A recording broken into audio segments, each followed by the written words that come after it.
Hello નમસ્તે કેમ છો વિદ્યાર્થી મિત્રો આપનું હાર્દિક સ્વાગત છે ગુજુ ફાર્મસીમાં। તો મિત્રો ગુજરાત ગૌણ સેવા પસંદગી મંડળની વિવિધ સવર્ગની ભરતીની જાહેરાત થઈ ચૂકી છે।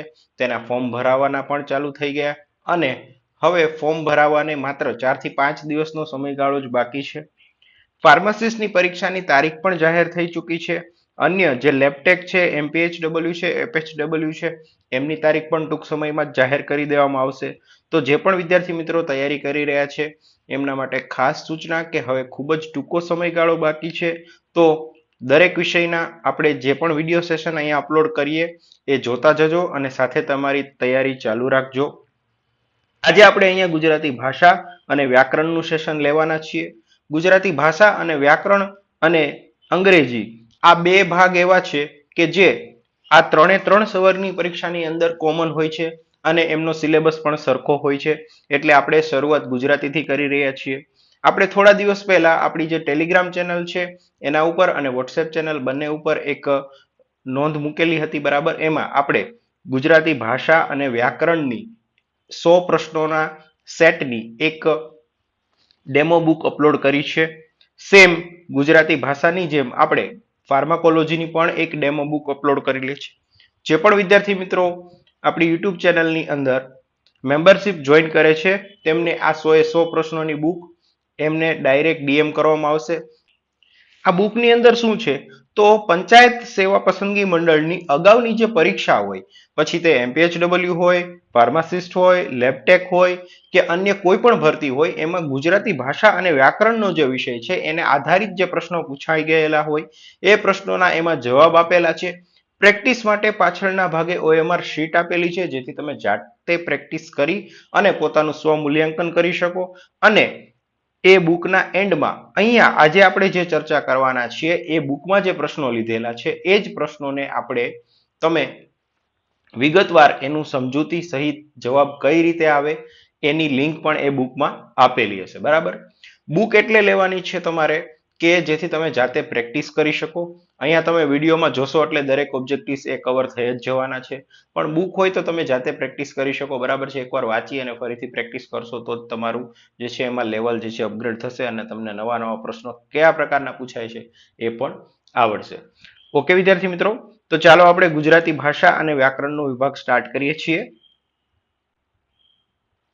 પહેલો ક્વેશ્ચન છે સત્ય શબ્દનો સમાનાર્થી શબ્દ શોધો। તો સત્યનો સમાનાર્થી શું થશે તો કે ઓપ્શન બી એટલે કે સાચું। બીજો પ્રશ્ન છે જનક શબ્દનો સમાનાર્થી શબ્દ। તો જનકનો સમાનાર્થી થશે ઓપ્શન એ એટલે કે પિતા। આગળ વધીએ। પછીનો પ્રશ્ન છે ચેતન શબ્દનો વિરુદ્ધાર્થી શબ્દ આપો। તો ચેતનનો વિરુદ્ધાર્થી થશે ઓપ્શન એ એટલે કે જડ। જો વિદ્યાર્થી મિત્રો જે પણ પ્રશ્નોમાં અહીંયા એક્સપ્લેનેશનની જરૂર હશે તેના વિશે આપણે જરૂરથી ચર્ચા કરીશું અને તમને આઈડિયા આવે કે આનો જવાબ આજ કઈ રીતે આવ્યો એનો આપણે અહીંયા તમને વ્યવસ્થિત એક્સપ્લેનેશન આપીશું। અનાથ શબ્દનો વિરુદ્ધાર્થી શબ્દ, તો અનાથ એનો વિરુદ્ધાર્થી થશે ઓપ્શન સી એટલે કે સનાથ, બરાબર છે। પછીનો ક્વેશ્ચન છે નહીં ઘરના કે નહીં ઘાટના, એને આપણે કહેવતનો સાચો અર્થ આપવાનો છે। તો નહીં ઘરના કે નહીં ઘાટના એટલે કે ઓપ્શન બી અહીં આપણો સાચો જવાબ છે, ન આ બાજુના કે ન તે બાજુના। ઓકે, એક વાત કહેવાની કે વિદ્યાર્થી મિત્રો અહીંયા જે પણ ક્વેશ્ચન લેવામાં આવેલા છે એ પંચાયત સેવાના પસંદગી મંડળના જે અલગ અલગ સંવર્ગની ભરતીઓ હોય છે એમાંથી જ દરેક પ્રશ્નો લીધા છે। એક પણ પ્રશ્નો કોઈ બુક્સમાંથી કે ક્યાંયથી લીધેલા નથી કે જેથી તમને એમ થાય કે જાતે બનાવેલા પ્રશ્નો છે। દરેક પ્રશ્નો ભરતી મંડળ દ્વારા પૂછાયેલા છે એ જ પ્રશ્નો છે, એટલે તમને આઈડિયા આવે કે આ પ્રકારના જ પ્રશ્નો તમારે તૈયાર કરવાના છે અને પ્રશ્નોનું લેવલ આ પ્રકારનું રહેશે, બરાબર છે।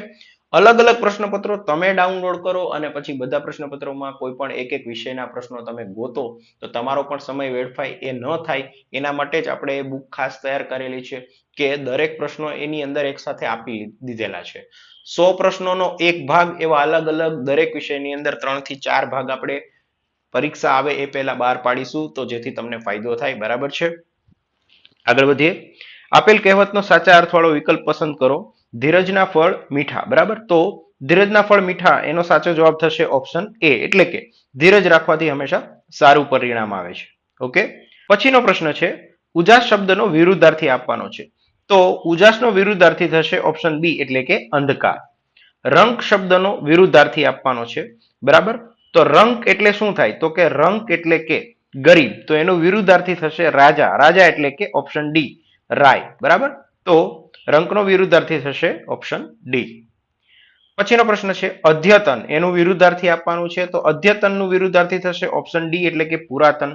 બરાબર, અદ્યતન એટલે નવું, તો એનું વિરુદ્ધાર્થી જૂનું અથવા તો પુરાતન એવું થાય. બરાબર, અલંકાર શોધવાનો છે. ભૂખથી એ ભૂંડી ભીખ છે, તો ભૂખથી એ ભૂંડી ભીખ છે, અહીંયા ભૂખ કરતા ભીખને જે છે વધારે ચડિયાતી બતાવવામાં આવેલી છે. બરાબર, તો જ્યારે અલંકારની અંદર ઉપમેય કરતા ઉપમાનને ચડિયાતું બતાવવામાં આવે એવું જ્યારે આપેલું હોય તો એ હંમેશા કયો અલંકાર હોય?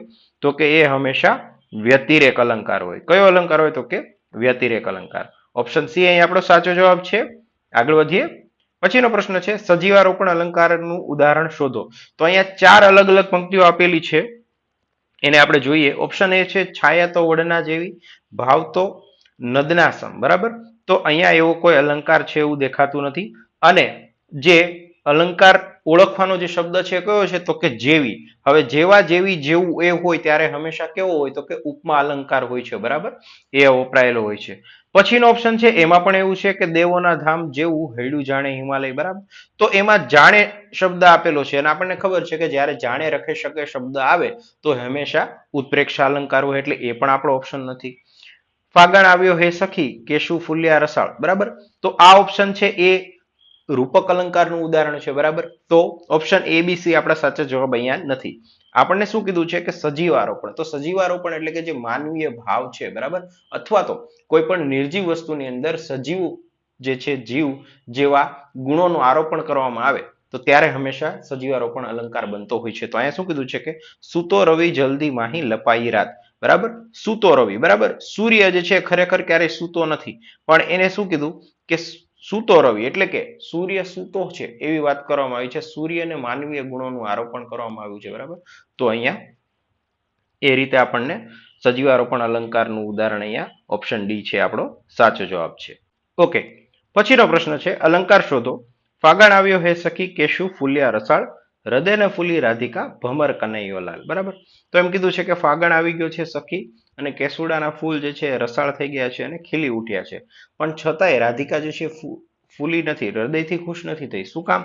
તો કે એ કનૈયાલાલની રાહ જોવે છે અને કનૈયા ત્યાં નથી. અહીંયા કનૈયાની કમ્પેરિઝન સીધે સીધી કોના સાથે? તો કે ભમર સાથે. ભમર એટલે કે ભમરો અથવા તો એનો બીજો સમાનાર્થી શબ્દ થશે અલી. બરાબર, તો ભમરની સીધી સરખામણી કનૈયા સાથે કરવામાં આવી છે. તો કયા અલંકારનું ઉદાહરણ છે? એટલે કે ઓપ્શન સી. તો અહીંયા રૂપક અલંકારનું ઉદાહરણ છે. તો ઓપ્શન સી અહીંયા આપણો સાચો જવાબ છે. પછીનો પ્રશ્ન છે અલંકાર શોધો. કામિની કોકિલા કેલી કૂજન કરે. બરાબર, તો આ પંક્તિની અંદર તમે જોઈ શકો છો કે ક ક ક એવી રીતે છે દરેક જગ્યાએ જે છે રિપીટ થાય છે. એક જ અક્ષર જે છે આખી પંક્તિમાં રિપીટ થાય છે, તો એને આપણે કયો અલંકાર કહેશું? તો કે ઓપ્શન ડી વર્ણ સગાઈ અથવા તો વર્ણાનું પ્રાસ. જ્યારે કોઈ પણ અલંકારની અંદર એક જ અક્ષરનું વારંવાર જે છે રિપીટેશન થતું હોય તો એ શું હોય? તો કે વર્ણાનુપ્રાસ અલંકાર હોય. પછીનો પ્રશ્ન છે અલંકાર ઓળખો. તરણા ઓથે ડુંગર રે ડુંગર કોઈ દેખે નહીં. બરાબર, એટલે કે તરણા ઓથે ડુંગર. તરણું એટલે કે શું? તો કે નાનું ઘાસનું તણખલું. બરાબર, એ ડુંગરના ઓથમાં હોય છે, પણ છતાંય અહીંયા શું કીધું છે? તો કે તરણાને જે છે ડુંગર કરતા વધારે ચડિયાતું બતાવવામાં આવ્યું છે. બરાબર, તરણું જે છે એ ડુંગર કરતા નાનું હોય પણ એને જે છે અહીંયા વધારે માન આપવામાં આવેલું છે. એમ કીધું છે કે તરણા ઓથે ડુંગર. બરાબર, તરણું જે છે એ ડુંગરના ઓથે હોય પણ છતાંય ડુંગરને કોઈ જોતું નથી, બધા તરણાને માન આપી રહ્યા છે. એ પ્રકારની અહીંયા વિરોધાભાસ ઉત્પન્ન થાય છે. બરાબર, તો આપણો જે અહીંયા અલંકાર છે કયો થશે? તો કે ઓપ્શન એ એટલે કે વિરોધાભાસ અલંકાર. ઓકે, એ ઓપ્શન અહીં આપણો સાચો જવાબ છે. આગળ વધીએ. પછીનો ક્વેશ્ચન છે આપેલા ઉદાહરણના છંદના પ્રકાર શોધવાનો છે. બરાબર, તો પહેલા તો પંક્તિ જોઈએ. હવે આપણે છંદના ક્વેશ્ચન જ્યારે પણ ગુજરાતીના વિભાગના આપણે વિડીયો લીધા છે તો એમાં કીધું છે કે છંદની અંદર તમારે બે પ્રકારના છંદ આવશે. એક કે જે અક્ષરમેળ છંદ હોય અને બીજા કે જે માત્રામેળ છંદ હોય. જ્યારે પણ અક્ષરમેળ છંદ હોય તો તમારે અક્ષરો ગણશો એટલે તમને ઓટોમેટિક આઈડિયા આવી જશે કે કયા અક્ષર વાળો અને કયો છંદ છે. પ્રોબ્લેમ ત્યારે થશે કે જ્યારે સરખા અક્ષર વાળા ઓપ્શન આપેલા હોય અને જે ઉદાહરણ આપેલું છે એ પણ એને બંધ બેસતું હોય કે બધાની અંદર સરખા અક્ષર હોય તો તમારે જે તે છંદનું બંધારણ તપાસવું પડે. બરાબર છે. બાકી તો તમને ડાયરેક્ટ આઈડિયા આવી જશે કે અક્ષરમેળ છંદ છે કે અહીંયા માત્રામેળ છંદ આપેલો છે. તો અહીંયા આપણે પહેલા જે છે ઓપ્શન આપેલા છે એને આપણે અહીંયા પહેલા અક્ષર જોઈએ તો કેટલા છે તો કે 1 2 3 4 5 6 7 8 9 10 11 12 13 14 15 અને 16. તો પેલી પંક્તિની અંદર અહીંયા આપણને 16 અક્ષર મળે છે. હવે બીજી પંક્તિને જોઈએ તો 1 2 3 4 5 6 7 8 9 10 11 12 13 14 15 અને 16. બરાબર. તો અહીંયા આપણને 16 અક્ષર મળે છે. બરાબર. તો હવે આપણને ખ્યાલ છે કે જ્યારે પણ કોઈ પંક્તિની અંદર 16 અક્ષરનું બંધારણ હોય તો એ કયો છંદ હોય તો કે અનુષ્ટુપ હોય. એના દરેક ચરણની અંદર 16 અક્ષર આવેલા હોય. બરાબર. તો 16 અક્ષર વાળો અહીંયા ઓપ્શન ડી આપણો અનુષ્ટુપ છંદ એ આપણો સાચો જવાબ છે. મંદાક્રાંતા અને પૃથ્વી જે છે એ 17 અક્ષરના છંદના ઉદાહરણ છે. બરાબર છે. તો અહીંયા ઓપ્શન ડી આપણો સાચો જવાબ છે. દોરો છે એ માત્રામેળ છંદ છે. બરાબર. કારણ કે અક્ષરમેળ છંદથી આપણને આન્સર મળી જાય છે એટલે આપણે બીજું કશું ચેક કરવાનું રહેતું નથી. પછીનો ક્વેશ્ચન છે એક જ ગુરુના શિષ્યો. બરાબર. તો એક જ ગુરુના શિષ્યો એટલે કે ગુરુભાઈ. બરાબર. એક જ ગુરુના શિષ્ય હોય એને શું કહેવાય ઓપ્શન એ એટલે કે ગુરુભાઈ. પછીનો પ્રશ્ન છે શબ્દ સમૂહ માટે એક શબ્દ આપો મટકું પણ માર્યા વગર. તો મટકું પણ માર્યા વગર એટલે કે ઓપ્શન સી અનિમેષ. અનિમેષનો અર્થ થાય છે મટકું પણ માર્યા વગર. પછીનો ક્વેશ્ચન છે શબ્દ સમૂહ માટે એક શબ્દ આપવાનો છે વ્યંગમાં કહેવું તે. બરાબર. વ્યંગમાં કહેવું એટલે કે શું તો કે કટાક્ષમાં કહેવું. બરાબર. વ્યંગમાં કહેવું એટલે કે કટાક્ષમાં કહેવું. આગળ વધીએ. પછીનો ક્વેશ્ચન છે સંધિ જોડાણ કરવાનું છે દિક વત્તા અંબર. બરાબર. તો ક એ અડધો હોય. બરાબર.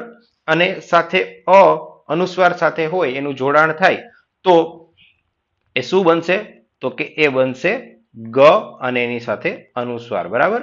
તો અહીંયા ઓપ્શન એ આપણો સાચો જવાબ છે એટલે કે દિગંબર થશે. બરાબર. દિક વત્તા અંબર એટલે કે દિગંબર. એવી જ રીતે પછીનો પ્રશ્ન છે સંધિ છોડવાની છે. બરાબર.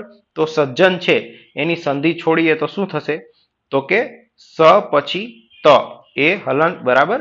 અને પછી જન. બરાબર. તો એની સંધિ જોડો તો શું થશે તો કે સજ્જન. બરાબર.